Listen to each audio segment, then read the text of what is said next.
We live in a divided world of many communities, peoples, and groups that are each trying to achieve many different things.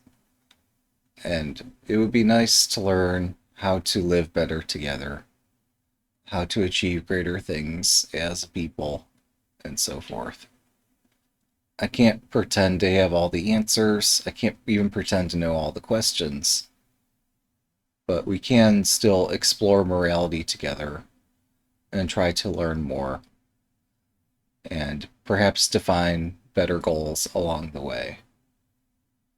That said, there is one question that's been lingering on my mind in recent months, and that is, what is a community, and what does it mean to promote a community effectively? For this, after considerable thought, it dawned on me I should consult a very old document that is quite blunt in its instruction, and perhaps we can learn more together.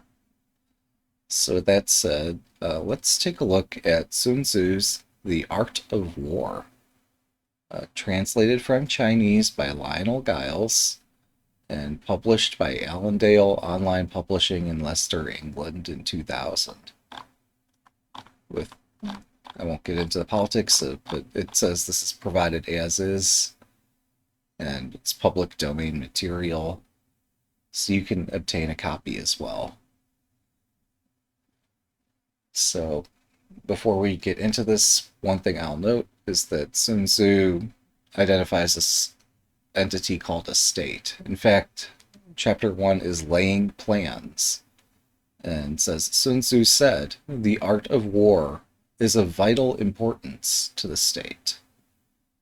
And here, let me explain that while I'm looking for something we call community these days, I think state here it fills a similar role. So when we talk about like an online community of chess players or online this or that, it can be quite difficult to understand what we mean there. It's easier to understand in real life where there's real states, real communities that have been constructed and follow law. And over time, I think we'll figure out how to organize people online better, although it is kind of the Wild West. It's difficult to know who's together and who's not. But let's first establish by reading this, like, what is a state and so forth. So Sun Tzu said the art of war is of vital importance to the state. It's a matter of life and death, a road either to safety or to ruin. Hence, it is a subject of inquiry which cannot, which can on no account be neglected. So, if you're seeking to build a community, you need to consider, or if you're building a state, you have to consider the art. In this case, it's described as a war, but any, yeah, I think it's an analogy that doesn't necessarily have to be military in nature. There can be analogs for this that are more peaceful in kind, I think. But let's consider war as it is. The art of war, then, is governed by five constant factors to be taken in account in one's deliberations when seeking to determine the conditions obtaining in the field. These are 1. The moral law, 2. Heaven, 3. Earth, 4. The commander, and 5. Method and discipline. The moral law causes people to be in complete accord with their ruler, so that they will follow him regardless of their lives, undismayed by any danger. Heaven signifies night and day, cold and heat, times and seasons.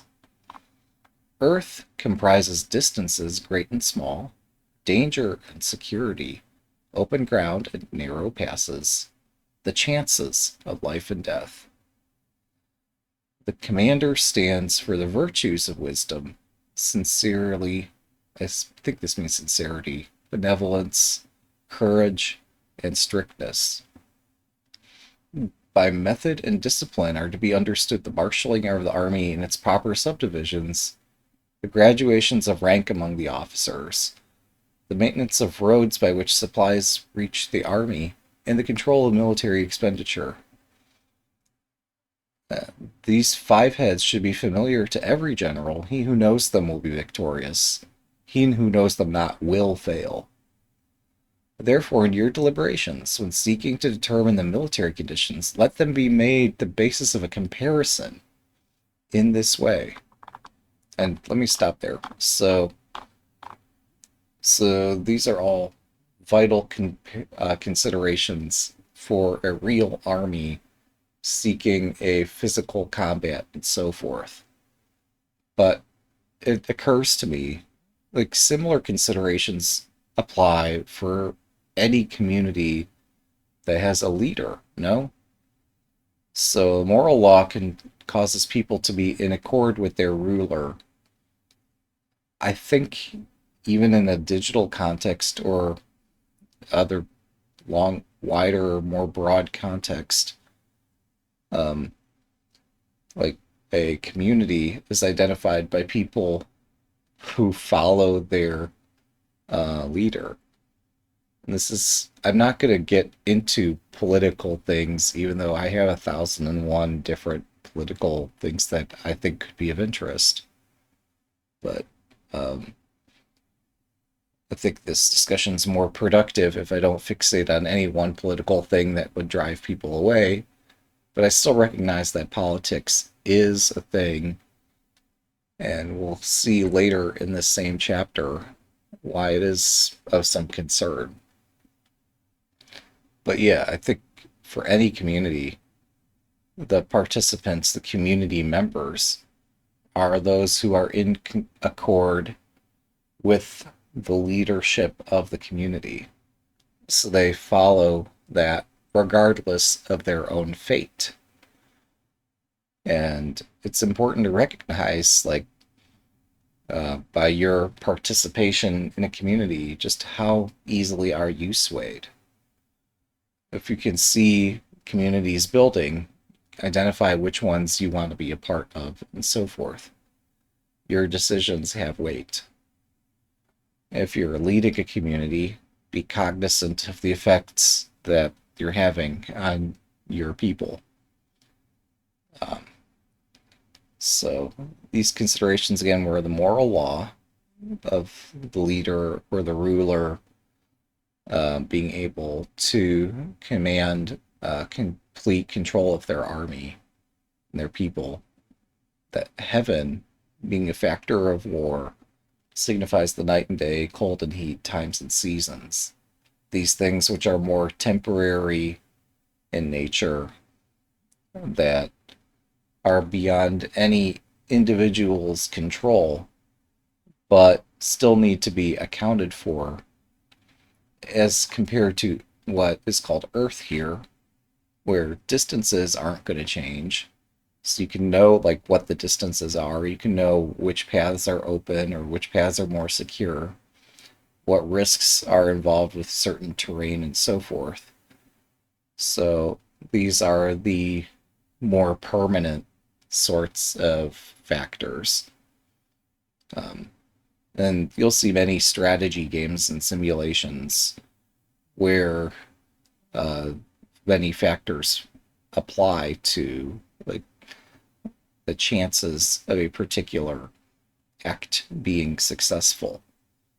So you can, through science, more clearly understand these more permanent sort of conditions. You can also, through science, these days we have weather predictions. Who knew? Times and seasons repeat. So was still some notion of science, and, like, we all know that there is winter and summer. At least in many parts of the world, we can experience them as such. So, yeah, science can educate us about these conditions and the chances involved with any particular operation. The fourth factor, the commander, stands for the virtues of wisdom, sincerity, benevolence, courage, and strictness. So, strictness helps regulate uniformity among the people. If a commander is not strict, then they lose their command. And I say this again as there are 1,000 different political things that I wouldn't mind delving into, but doing this online, if I start to delve into something political, it's a divisive factor. So I can't really do that.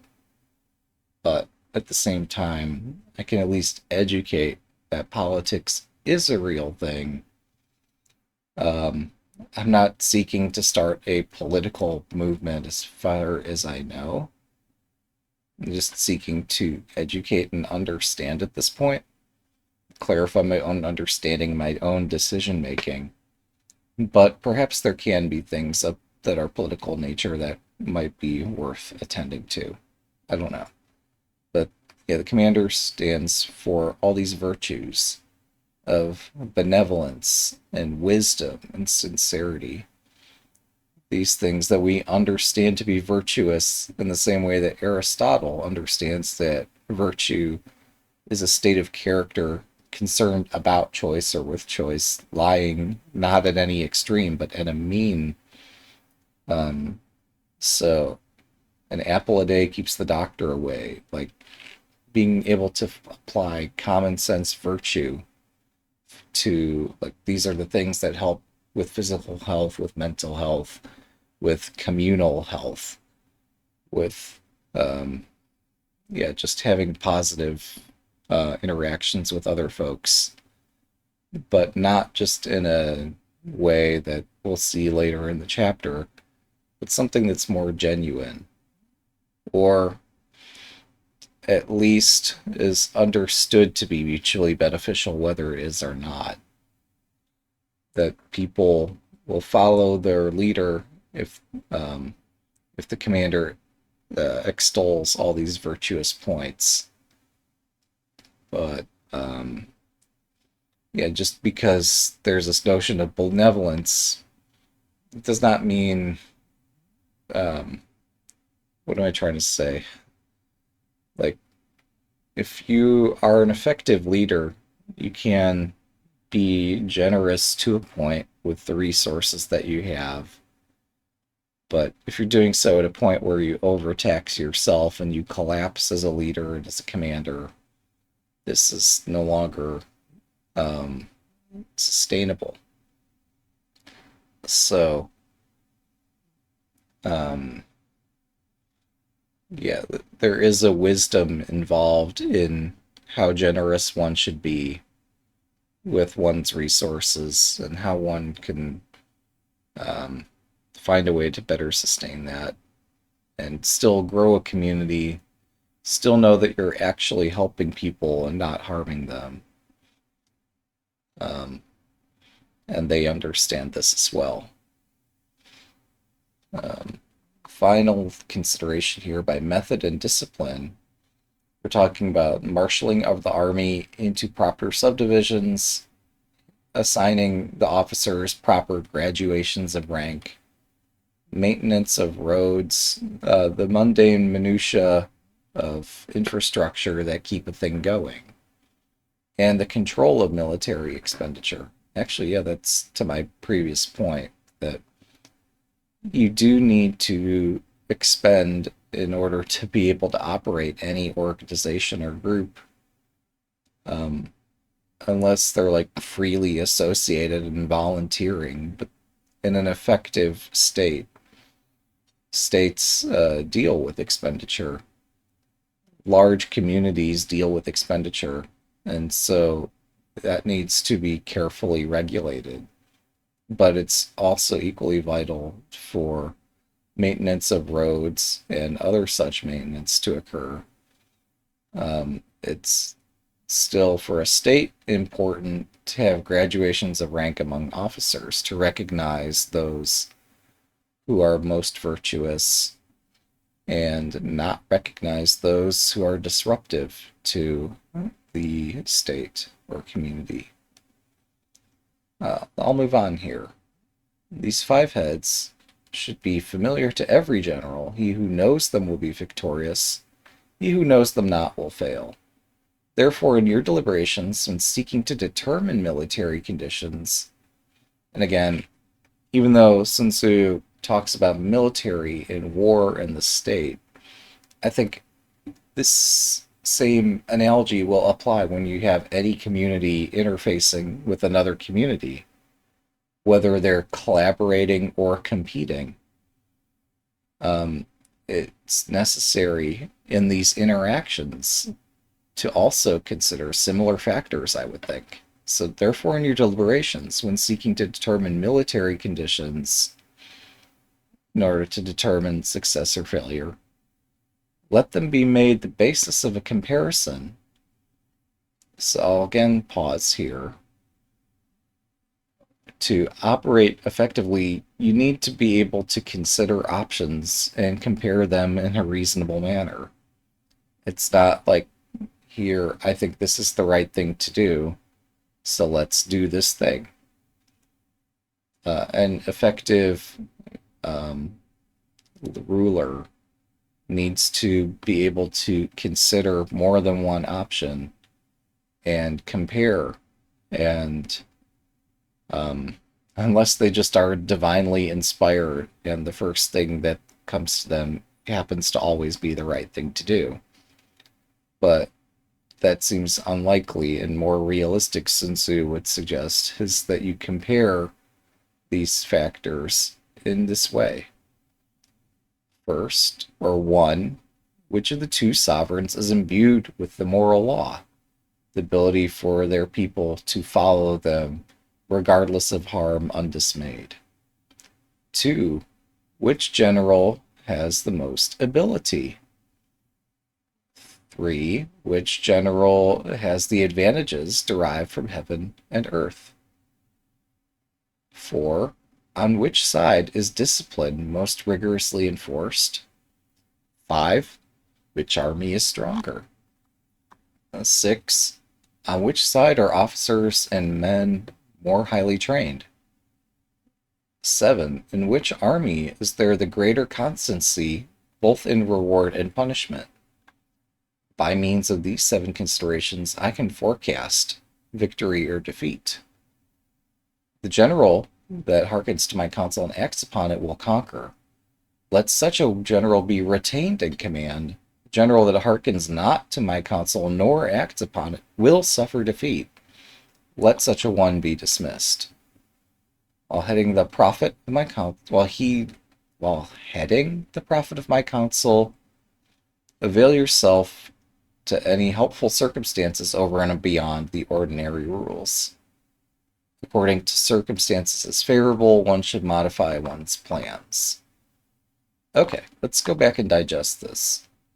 So, yeah, which sovereign, which ruler is imbued with the ability for their people to follow them by virtue of moral law that the people know and understand, and are not dismayed at the conditions? Which general has the most ability? So the greater foresight, the more skill. There's this notion, and I come from a community of chess players, and in chess, this is a simulation of war. So there's a notion of like, oh, somebody has a particular skill or ability or discipline or idea about how to play chess. I'm not going to go into every subject like this one, but let's go into this briefly. So, for a person to be an effective chess player, it's not just that they have some divine insight about the game.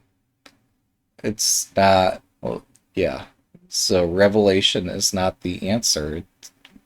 There may be some notion of pattern recognition, of metacognition of having reflected over one's own wins and losses and learned lessons and communicated with other people and communicated with, I don't know, joining chess clubs and teams and such, having coaching, having proper mentorship, and being able to recognize factors more readily. It's not a matter of just divine something or other. There, we'll move into this next few points. Yeah, the first point there, or the second point rather, was which general has the most ability. So ability will have to refer to being able to recognize um, the favorable conditions and make the most of them. So, point three, with whom are the advantages derived from the heaven and the earth? From the temporary and more permanent conditions, who has advantage? And just because an advantage is conferred doesn't necessarily mean it will be realized. You need to recognize favorable conditions in addition to being fortunate enough to have them. In life, there will be times where you are not in a favorable condition, and you need to make the most of each condition as it occurs. For which side is the discipline more regularly or more rigorously enforced? So earlier we heard about needing to deal with expenditures and benevolence and these sorts of things. But yeah, discipline also is critical in commanding an army because the army won't follow unless discipline is not just um, not just meted out, but done so in a way that everybody understands is fair. Even the person receiving the discipline needs to, in some respect, understand that it's fair. Alternatively, if there's a person that has so heavily disrupted the army that the ultimate punishment of exile or worse is necessary, they're no longer a member. This too can happen. This should not happen. Like, under the moral law, the people should follow the leader. But there can come moments where, I suppose, where just the craziest things happen. And these are difficult circumstances, and it's a corner case, and we don't need to fixate on it further. But yeah, discipline, except in this extreme case of the worst possible thing where moral law is just broken down completely, and you're not able to work with and use skills and talents and abilities of a person, no matter their personal qualities. If there's if the morality is lost, resources are lost. So it's important to have rigor in the discipline. 5, which army is stronger? So one could have the best skilled army, but obviously quantity matters and quality in some respect of whatever else respect strength makes sense is likewise important. So I come from a chess background, but yeah, as I've been trying other strategy games, we find that material does not matter so much in other games as it matters in chess. So strength is not just a number, it's also in quality, ability to make use effectively of that strength. 6, on which side are the officers and men more highly trained? So, yeah, well, huh, it's interesting. So, yeah, I guess that hasn't been touched on in our previous points. There's discipline, but now there's this notion of training and promotion and uh, figuring out how to organize one's ranks in order to be most effective in command. And 7, in which army is there the greater constancy in reward and punishment?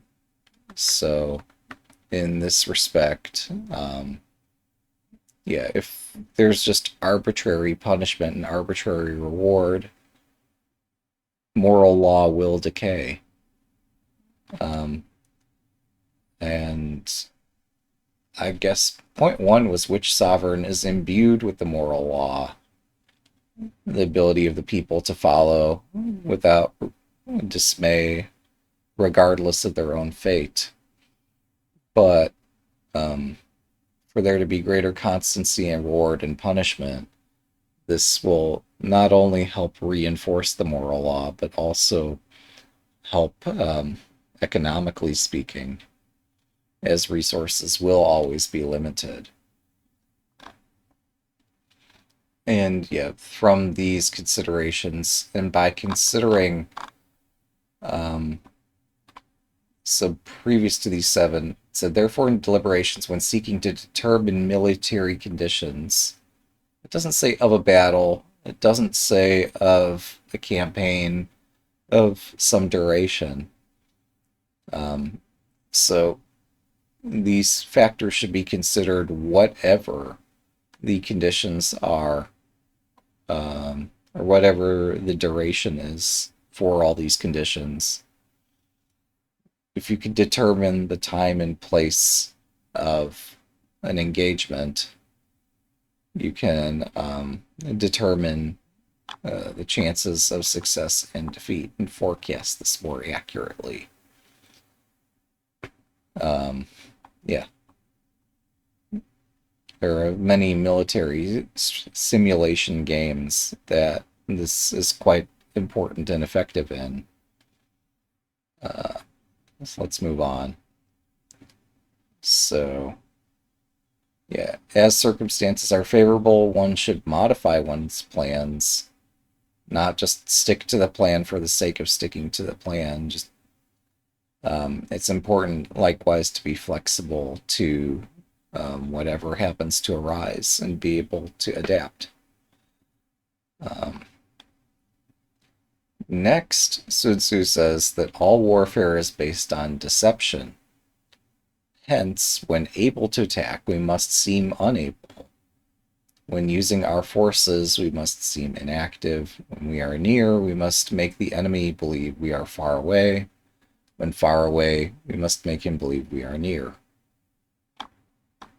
So, this, in our world where so many things are done online, there is a saying that a little information can be a dangerous thing. It is so easy to be swayed online, but also in real life. If you don't realize that you are engaging with a group, and or it could even just be an individual, they can dupe you. Um, but this is especially possible to do online, and even more so through the free platforms that I probably promote my voice on, right? I say I probably promote. No, this I do promote my voice on free platforms, and perhaps should look into also promoting it on paid platforms. And when I do so, I will suggest these are whatever objectives that I'm seeking to do with a paid initiative or campaign. And, even though Sun Tzu suggests, like, if you're building a community, if you're building a state, it's important to deceive the enemy. And I guess likewise to be true with the people who are not the enemy. Um, I just find it baffling online that people get drawn into controversy so easily. And it's very natural to, um, I don't know, to get drawn into so many different things. And as part of this, like, so much is based on deception, not necessarily lying in the way that this is suggesting, but there is a lot of contemporary controversy that would be less controversial and less exciting and less engaging if presented differently. However, online engagement is a large part of everything. So, yeah, engagement and attention and loyalty all tend to go together. And yeah, just it's incredible what our information age has made possible. But when you're dealing with a state, when a state is competing with another state, it's necessary for the first state to deceive the other.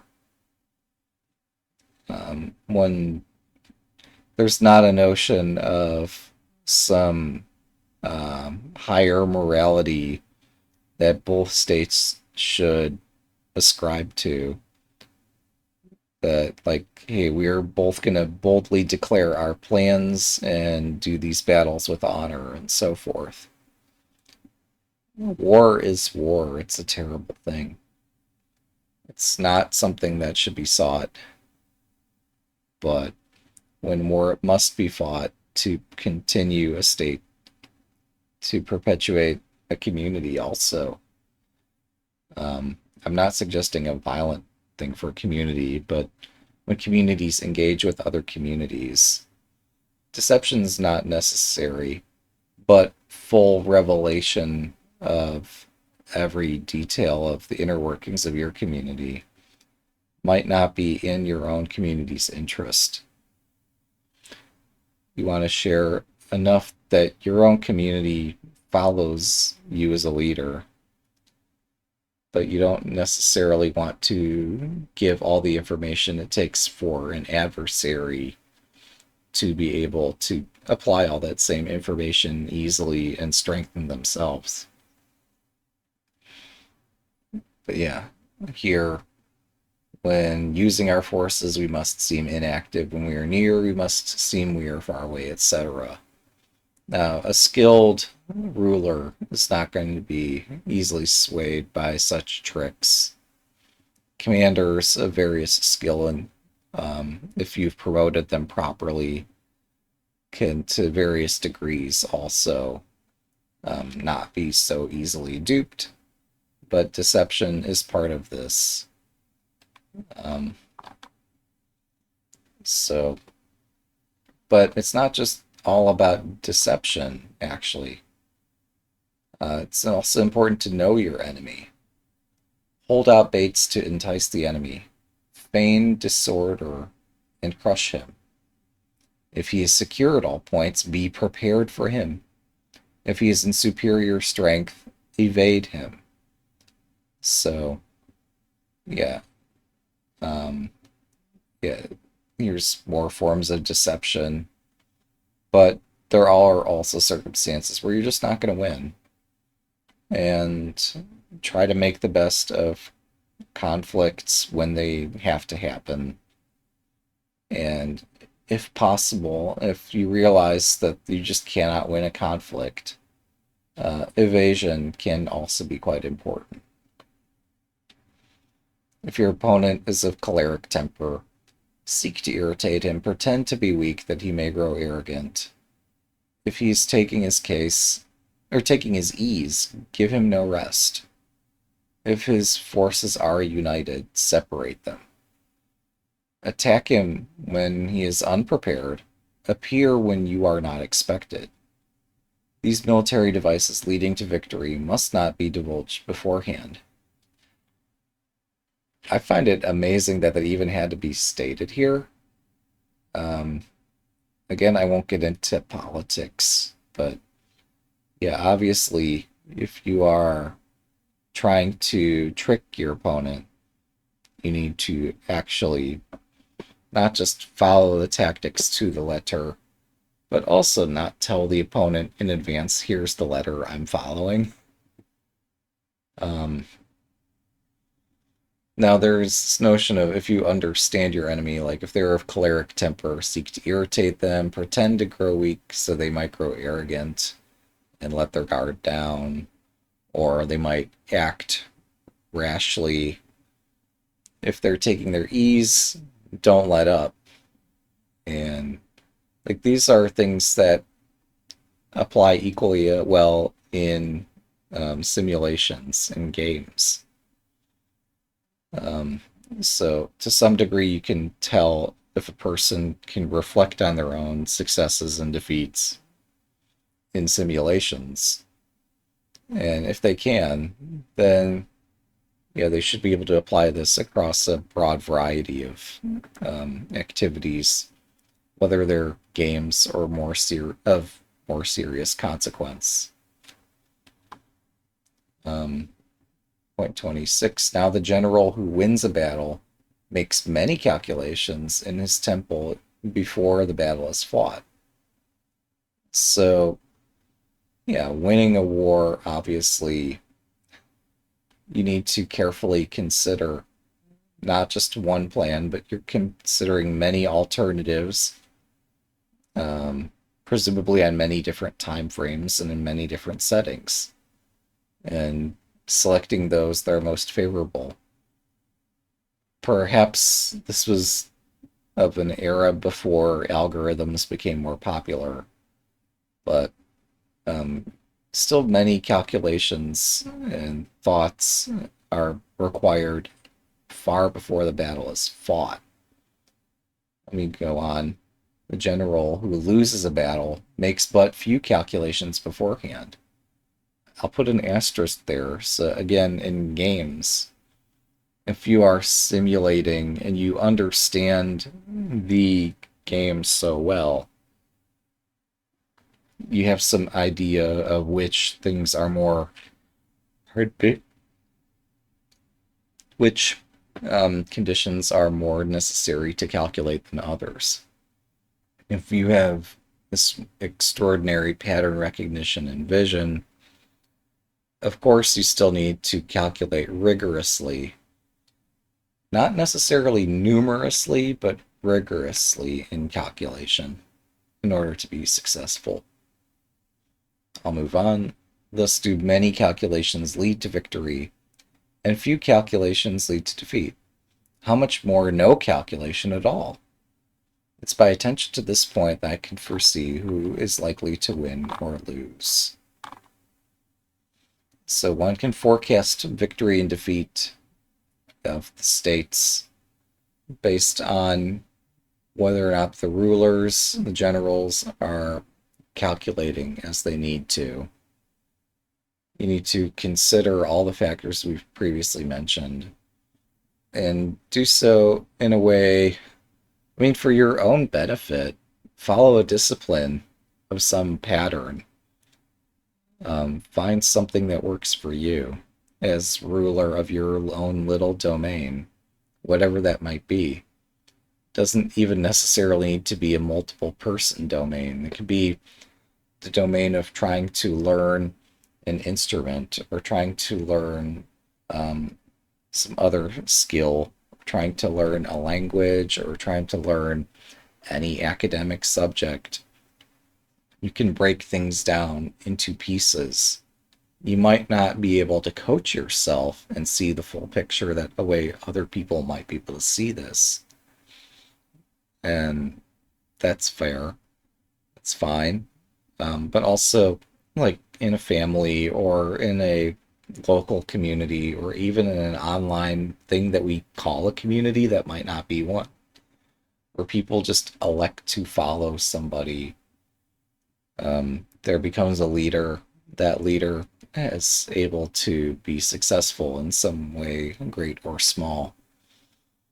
Um, those leaders that do more calculations are more likely to be successful. It's not just divine luck, it's that they have an understanding of all the conditions previously mentioned.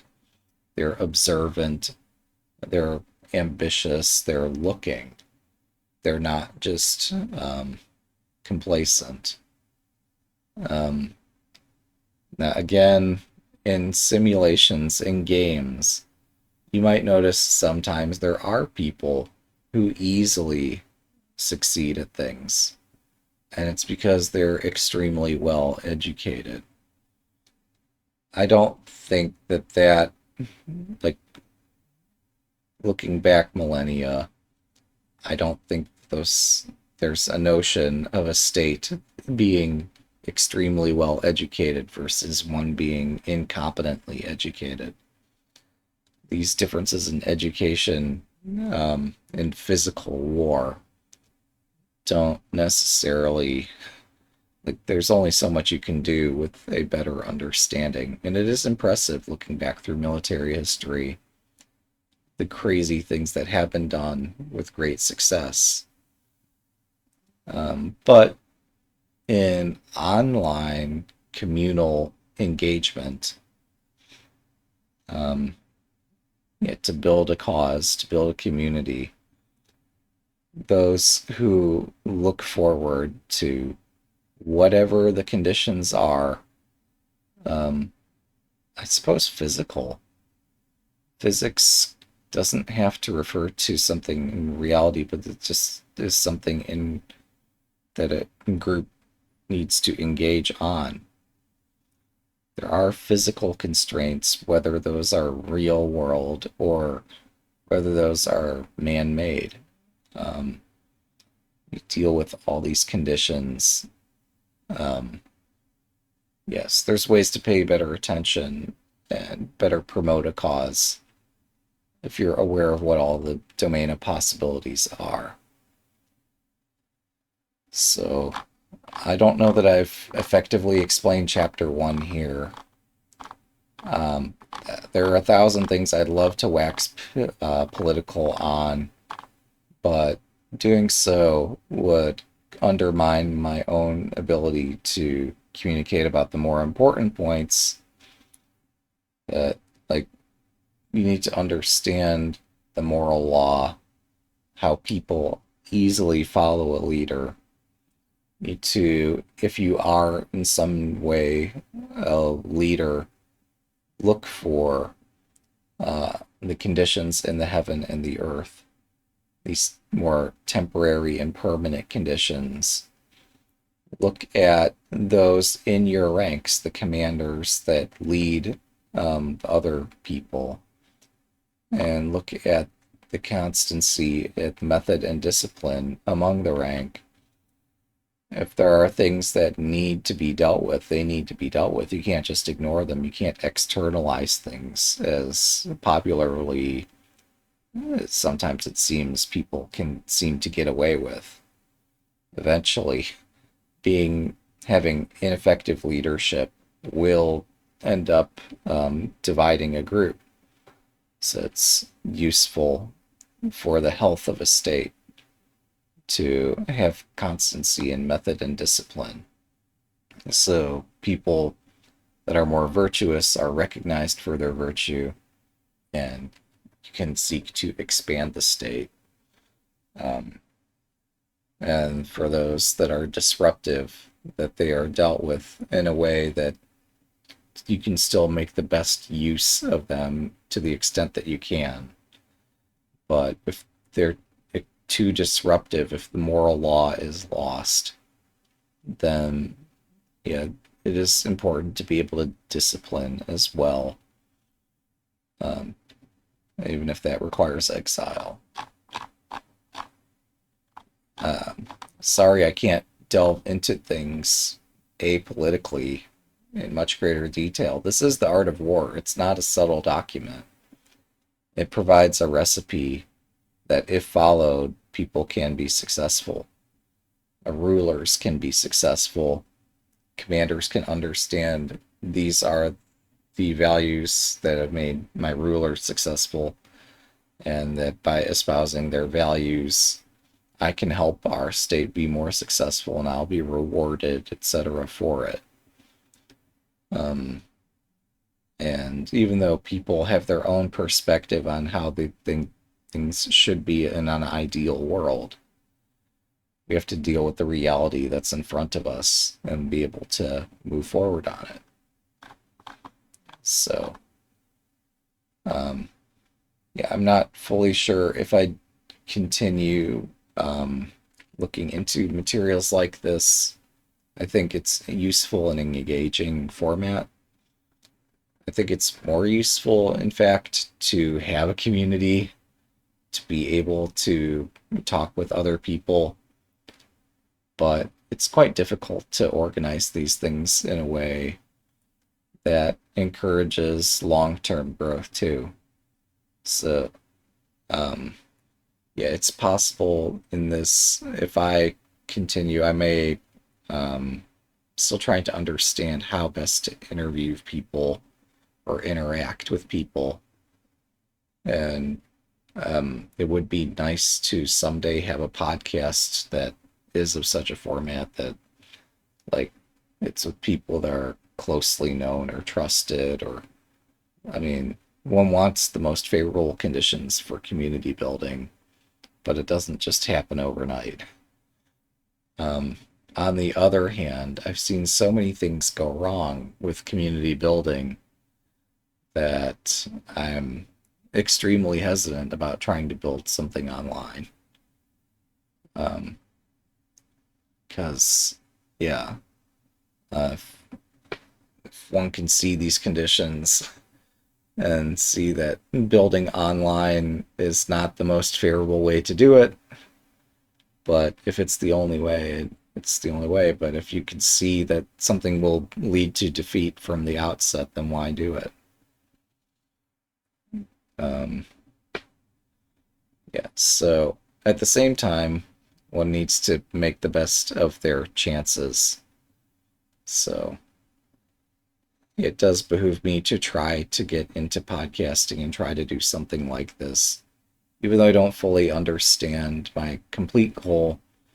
And even though it seems, at least in my own perception of myself, that I seem easily swayed, there are so many things I would enjoy commenting on. But these things, if I do comment on them, would be divisive in nature. And so I just need to abstain from that somehow, even though I have strong opinions about things. And I need to focus instead on things that would help engage and build up a peaceful sort of thing.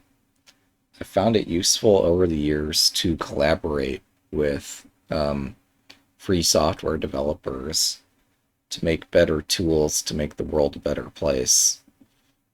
I've also found it useful to educate people about better playing of chess. It's been fun building teams and clubs and such in real life, even though I never personally profited from these things. I still was able to build many relationships that in some way could profit, but I don't like exploit other people to my own gain. That's not my game. Online, like, for any group or organization to be successful, they need some clarity of vision. They need a leader. At some point, there do become expenditures, and so there has to be some way to get things paid for. So online, there may be a lot of grift. I do not know. But yeah, I don't want to be somebody out there that exploits other people just because I dream something might be good and possible. Doesn't necessarily mean that's the correct dream. Doesn't mean that this is what everybody wants, even if they say they want it, even if I say we want this. we might find that it's not fulfilling. So I'm it's somewhat of a crossroads trying to find like what it is that I find interesting that other people might also find interesting, that we might succeed at things together and promote common causes without causing division, even though online division seems like the easiest thing to happen. And groups frequently divide for over the most trivial of things. Um, there are ways I could present myself more favorably. A lot of people who live stream and do podcasts and such, like say, they present themselves as here I am with this background, and here on a live stream, here's a person with a face in a room that's decorated and lit in a certain way. Um, on a podcast, perhaps you'd have an introduction segment and music and other such things that identify one's culture and background and interests and all these things. I haven't decided on any of it. I don't want to exploit people. That's first and foremost in my mind. But it is likewise important to find things where people have been complacent and they actually want something more than what they have, or they want something different. And we can help realize these dreams together. Um, I've seen political things, and I don't want to get into those. So I'm going to jump off that topic immediately. But yeah, I think there is room to learn together. I'm thankful for materials that are in the public domain. I'm thankful that free software is a thing, that it makes easy the engagement on many wonderful things. I'm glad to be able to collaborate with Leechess on many different things, even as the team grows and collaboration becomes more difficult over time. And so, like, I haven't amassed personal sway or control of the group. Um, they're still a very nice team. They're still receptive to my suggestions. But as the team grows, I'm not in command of the team. There's only so much I can do there. I've collaborated with other free software developers successfully, who likewise can control expenditures and help build a community. They have their own visions, and I'm not there to disrupt what they're doing, but I am there to collaborate and help make things successful out of benevolence, out of the joy of the adventure together. Um, but yeah, I need to find some things that are worth adventuring for as a larger group here. What can we do? How can we solve problems that are not solved in the world today? There are so many things political that are I'm easily excited about, and I need to quell my excitement and be able to focus on things that are common to many people and to make a real impact. So, these are just my thoughts. Um, you're free people. I'm not going to tell you what to do. This is the moment where people always say like and subscribe and all these things. I, again, only do this if it's of your own interest. Only comment if there are things that, like, I'm not here to play the engagement game, even though online this is how things go. If there are points, yeah, I need to find some goals. I need to look at who's been successful at things. There are still free software projects that are of interest to me. I just don't know that writing code is always going to be my calling.